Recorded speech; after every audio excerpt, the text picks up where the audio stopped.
बोलो भगवान भोलेनाथ की जय। तो भक्तों, अभी हमारा रुद्र संहिता द्वितीय चल रहा है, जिसका हमने अभी तक 23 अध्याय का श्रवण किया। अब हम आगे की कथा प्रारंभ करते हैं। 24वां अध्याय। नारद ने कहा, हे ब्रह्मंज, अब आप मुझे सती शिव के हिमालय पर वास करने की बात सुनाइए। ब्रह्मा जी बोले, जब इस प्रकार वहाँ कीड़ा करते हुए सती को बहुत दिन व्यतीत हो गए, तब सती का अपने पति शंकर से वियोग हो गया। परंतु वियोग होता भी कैसे, जब शिव जी शब्द स्पर्श के समान अभिन्न है, फिर भी उन्होंने संसारी अनुसरण करते हुए सब कार्य किया। सहसा सती को यह भ्रम हो गया कि शिव जी ने मुझे त्याग दिया है। उन्होंने अपने पिता के यज्ञ में पति का अपमान होते देख अपना शरीर भस्म कर दिया। वही सती हिमालय के घर उत्पन्न हुई, जहाँ उनका पार्वती नाम था, और अपने तपोबल से शिव जी से विवाह कर लिया। सूत जी कहते हैं कि जब ब्रह्मा जी ने नारद से इस प्रकार कहा, तब नारद जी और भी दृढ़ता से शिव भगवान का उत्तम चरित्र पूजने लगे। उन्होंने पूछा कि था शिव जी ने अपने प्रिया को क्यों त्याग दिया था, इसका तो मुझे बड़ा आश्चर्य हुआ। शंकर जी का आपके पुत्र दक्ष के यज्ञ में कैसा अपमान हुआ था, जिसके कारण सती ने पिता के घर जाकर अपना प्राण विसर्जित किया। फिर शिव जी ने क्या किया, इन सब कथाओं को मुझे सुनाइए। ब्रह्मा जी बोले, मेरे बुद्धिमान पुत्र नारद, अब मुनियों सहित प्रेम पूर्वक शिव जी का चरित्र सुनो। परम ब्रह्म शंकर को प्रणाम कर मैं उनका चरित्र कहता हूँ। यह उन्हीं शंकर की कृपा है जो बड़े ही लीलाधारी तथा स्वतंत्र और निर्विकार हैं। सती जी भी ऐसा ही है। जब एक समय लीलाधारी शंकर जी सती के साथ नंदीश्वर पर बैठे हुए त्रिलोक भ्रमण कर रहे थे, तो दंडक वन में पहुंचने पर उन्होंने सती को वहां की वह भूमि दिखलाई जहां से रावण भागवती सीता को हर ले गया था, और भगवान राम सीता के वियोग में लताओं और वृक्षों से भी उनका परिचय पूछते हुए सीता का पता लगा रहे थे। उनकी पत्नी वियोग की व्याकुलता का अंत न था। तब सती को यह सब बतलाकर देवादिदेव शंकर जी वहां से आगे बढ़े, तो उन्हें भाई लक्ष्मण के साथ सीता को खोजते हुए भगवान राम दिखलाई पड़े। वे भी उसी प्रकार बह रही थे। तब उन्हें देखते ही शंकर जी ने दूसरे मार्ग से जाकर आगे से प्रणाम किया और प्रसन्नता से जय शब्द कर श्री रामचंद्र जी को अपना दर्शन दिया। यह देख जगत को मोहने वाली सती शिव जी की माया से मोहित हो गई, और उन्होंने मुस्कुराते हुए शिव जी से कहा, हे परमेश्वर, आप तो सब देवताओं से प्रणम और सर्वोच्च हैं, फिर मनुष्य की तरह वन में विचरते हुए इन दोनों मनुष्यों में श्याम वर्ण वाले को आपने प्रणाम क्यों किया? वे दोनों मनुष्य कौन थे? हे स्वामी ने मेरी इस शंका का निवारण कीजिए, क्योंकि सेवक ही सेवक को प्रणाम करता है। तब सती को इस प्रकार माया से विमोहित हुए देख भगवान शंकर मुस्कुराते हुए बोले, हे देवी सुनो, मैं तुमसे सत्य कहता हूँ, कपट से नहीं। मैंने जो इन्हें साधारण प्रणाम किया है वह वरदान का प्रभाव है। सूर्य वंश में उत्पन्न हुए ये दोनों बड़े भाई बड़े ही बुद्धिमान हैं, और ये दशरथ के पुत्र हैं। राम और लक्ष्मण इनका नाम है। गोरे रंग के छोटे भाई लक्ष्मण हैं, यह शेष जी के अवतार हैं। बड़े का नाम राम है, यह बड़े ही शांत और विष्णु के साक्षात अवतार हैं। ये पृथ्वी पर साधु जनों की रक्षा और हमारे कल्याण के लिए ही अवतरित हुए हैं। इतना कहकर भगवान शंकर मौन हो गए, परंतु सती के मन में विश्वास नहीं हुआ। शिव की बल वाली माया से जो संसार को मोहती है। जब सती ने अद्विचित को देखकर भगवान शिव ने कहा, ये देवी, यदि तुमको मेरे वचनों पर विश्वास नहीं है तो जाकर अपनी बुद्धि से राम की परीक्षा करो। हे प्रिय, जैसे तुम्हारा यह मोह दूर हो वैसा यह उपाय करो। मैं तब तक वट की छाया में बैठकर तुम्हारी बाट जोहता रहूँगा जब तक कि तुम परीक्षा करोगी। फिर तो शिव जी की आज्ञा पाते ही सती जी राम की परीक्षा करने चली, और वहाँ जाकर विचारने लगी कि किस प्रकार परीक्षा लूँ। उन्होंने सोचा कि मैं सीता का रूप धारण कर राम के समीप जाऊं। यदि राम साक्षात विष्णु के अवतार होंगे तो मुझे पहचान लेंगे, अन्यथा नहीं। वह सीता का रूप धारण कर परीक्षा के लिए राम के पास गई। तब सती को सीता के रूप में देख शिव का नाम जपते हुए श्री रामचंद्र जी ने यह रस जानते हुए उन्हें प्रणाम करके मुस्कुराते हुए कहा कि हे सती, इस समय शिव जी कहाँ हैं जो तुम पति के बिना अकेली इस वन में फिर रही हो? हे सती, आपने अपना स्वरूप त्याग कर यह रूप क्यों धारण कर लिया? हे देवी, कृपा कर मुझे इसका कारण बताइए। फिर तो राम के इन वचनों को सुनकर सती चकित हो गई, और उन्हें शिव जी के वचनों का स्मरण कर बड़ी लज्जा आई। अब वे राम को साक्षात विष्णु समझ फिर शिव जी के चरणों पर ध्यान करने लगी, और भगवान राम से अपनी परीक्षा लेने की सब बात सुनाई और कहा कि हे राम, मैंने तुम्हारी प्रभुता देख ली, परंतु आप मुझे यह बतलाइए कि शिव जी ने आपको प्रणाम क्यों किया? इसकी मुझे शंका है। आप सत्य बतलाकर मेरा संदेह दूर कीजिए। सती के ये वचन सुन राम के नेत्र हर्ष से प्रफुल्लित हो गए। उन्होंने हृदय में अपने स्वामी शिव का स्मरण किया। उनके हृदय में और प्रेम उत्पन्न हो गया। सती जी ने नहीं कहा, इसलिए भगवान राम शिव जी के पास नहीं गए, और शिव जी का यह यशोगान करते हुए सती से राम बोले, हे देवी, एक समय बहुत पहले शिव जी ने अपने लोक में विश्वकर्मा को बुलाकर उसमें एक मनोहर गौशाला बनवाई और उसमें एक मनोहर विस्तृत भवन और एक दिव्य सिंहासन तथा सबसे अद्भुत एक दिव्य श्रेष्ठ छत्र भी बनवाया। फिर इंद्रादिक सब देवताओं, शास्त्रों, पुत्री सहित ब्रह्मा, मुनियों, देवियों और अप्सराओं को बुलवाकर अनेक वस्तुओं का भी संग्रह कराया। नागों की 16 कन्याओं ने मंगलाचार किया और संगीतकों से वीणा, मृदंग आदि बाजे बजवाकर संगीत गान कराया। इस प्रकार का बड़ा समारोह और उत्सव किया। राज्याभिषेक की सारी सामग्रियां एकत्रित हुईं और तीर्थों के जल से भरे 5 घड़े मंगाए तथा अन्य दिव्य सामग्रियां भी अपने गणों से मंगवाया। फिर बड़े घोर शब्दावल शंख बजाकर प्रसन्नता से वैकुंठवासी विष्णु को बुलवाया। फिर एक उत्तम मुहूर्त देखकर भक्ति से पूर्ण शंकर जी ने विष्णु जी को श्रेष्ठ सिंहासन पर बिठा बहुत से अलंकार पहनाए और कौतुक तथा मंगल करके उनके सिर पर मुकुट बांध उनका अभिषेक किया, उन्हें अपना अखंड ऐश्वर्य दिया। फिर उन स्वतंत्र भगवान शंकर ने उनकी बड़ी स्तुति की और जगतकर्ता ब्रह्मा से कहा, मेरी आज्ञा से आप सब देवताओं के साथ तुम भी इन्हें प्रणाम करो और वेद ने जैसे जैसे मेरा वर्णन किया वैसे ही अब इनका वर्णन करो। ब्रह्मा से ऐसा कह भगवान शंकर ने भक्ति से प्रसन्न हो विष्णु जी को प्रणाम किया। उस समय ब्रह्मादि सभी देवताओं और मुनियों ने विष्णु जी की वंदना की।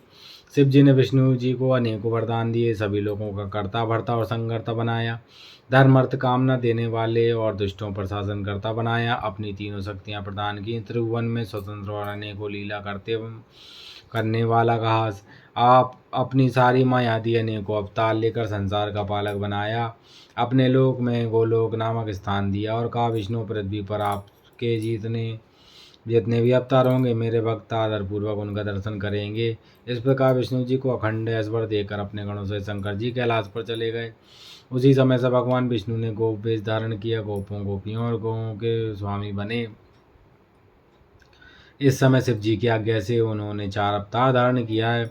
पहला में राम, अन्य 3 भरत, लक्ष्मण और शत्रुघ्न है। हे देवी, मैं पिता की आज्ञा से लक्ष्मण और सीता सहित वन में आया हूँ। देव, बस यहाँ आकर मैं दुखी हो गया। किसी राक्षस ने मेरी पत्नी सीता को चुरा लिया है। भाई के साथ मैं वियोगी बना उन्हें इस वन में ढूंढ रहा हूँ। ये माता, आपका दर्शन पाकर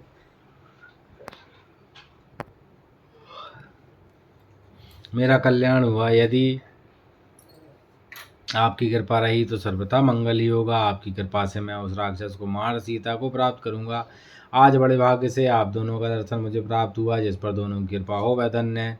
इस प्रकार बहुत कुछ सती जी को प्रणाम कर श्री रामचंद्र जी वन में विचरने लगे। सती जी ने उन्हें से भक्त जान उनकी बड़ी प्रशंसा की। फिर अपने किए पर पश्चाताप करती हुई शिव जी के पास लौट आई। सती जी को चिंता थी कि अब शिव जी के समीप जाकर उन्हें क्या उत्तर दूंगी। ऐसा बारंबार विचार कर सती जी पछताने लगी। फिर शिव जी के पास जाकर उन्हें हृदय से प्रणाम किया। शोक से व्याकुल उनके मुख की शोभा क्षीण हो गई। तब उन्हें दुखद देख शिव जी ने पूछा, कुशल तो है ना, कहिए आपने किस प्रकार परीक्षा ली। सती ने सिर झुका लिया और कहा, कुछ नहीं। यो कहकर शोक में संतप्त हो शिव जी के पास खड़ी हुई। महायोगी शिव जी ने ध्यान से सती का चरित्र ज्ञात कर लिया। उन्हें बड़ा दुख हुआ।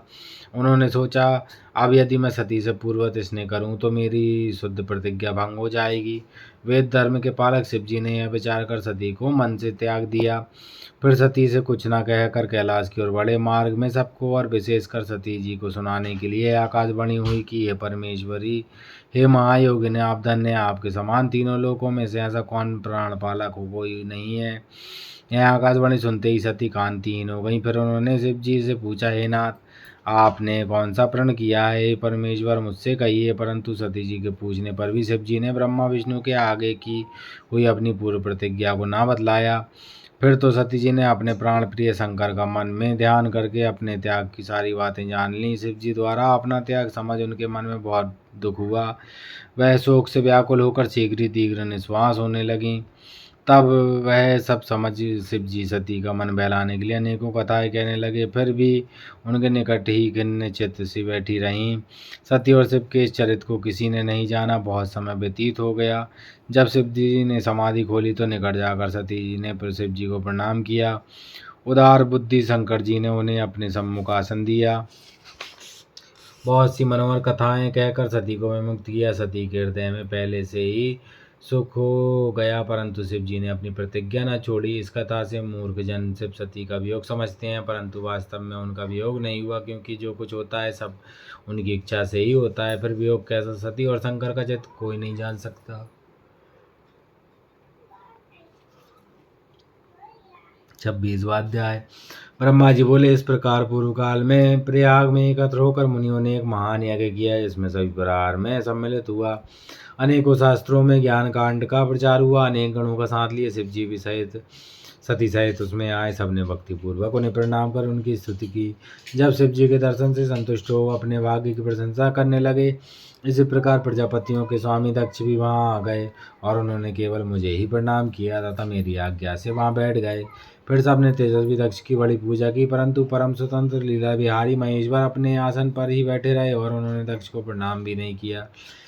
इससे दक्ष को बड़ा क्रोध आया। उन्होंने सभा के मध्य में सबको सुनाते हुए शिव जी को बहुत को वाचिका और कहा कि यह पाखंडी दुर्जन पापशील ब्राह्मण निंदक और सर्वदा स्त्री में आसक्त और रति में प्रवीण है।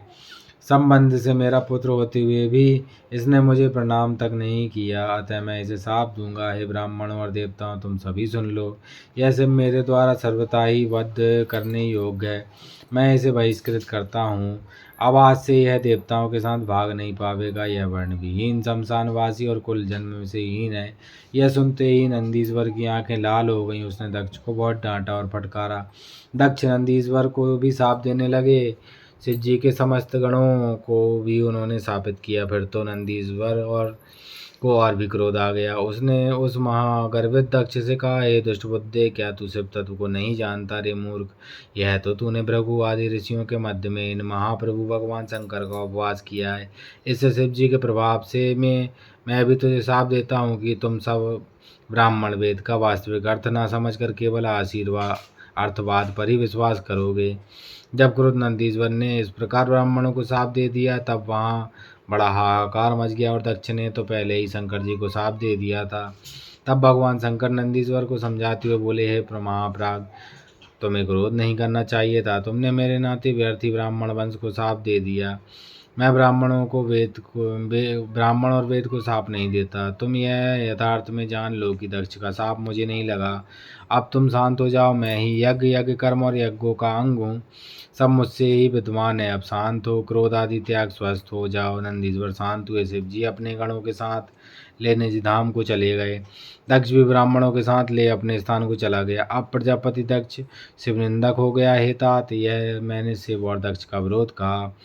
अब जैसे दक्ष को शिव जी के द्वारा दंड मिला, उसे आज आगे कहूँगा, ध्यान से सुनो। तो भक्तों, आज हमने द्वितीय रुद्र संहिता के 26 अध्याय पढ़े, जिसमें हमने जाना कि भगवान शंकर ने सती जी का त्याग क्यों किया और दक्ष और शंकर जी के मध्य में किस प्रकार बैर उत्पन्न हुआ, जिससे कि सती जी दक्ष के यज्ञ में अपने आप को आहुति दे देंगी। तो यह शिव महापुराण में असली कथा है। जो हमने देखा और सुना है उसमें बहुत सारी बनावटी कथाएं हैं, लेकिन इस शिव महापुराण में हमें इसकी सही बात पता चली है कि शिव जी ने सती जी को क्यों त्यागा था और सती जी ने दक्ष प्रजापति के यज्ञ में अपने आप को क्यों भस्म कर लिया था। तो आगे की कथा हम कल 27वें अध्याय से प्रारंभ करेंगे। यदि आपको कथा में आनंद आए तो हमारे चैनल को सब्सक्राइब करें, लाइक करें, शेयर करें और कमेंट करें।